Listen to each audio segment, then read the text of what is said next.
All right, so today I'll be working on this 2009 Pontiac G6 coupe.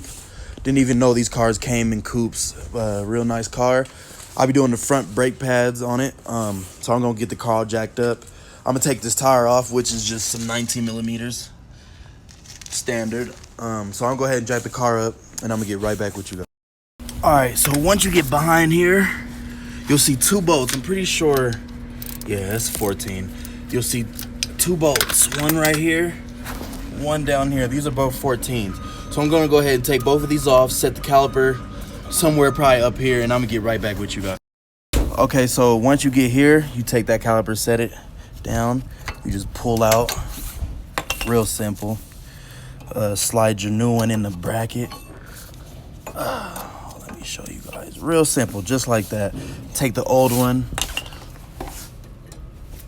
set it right in the bracket. That easy. It took me, what, 4 seconds?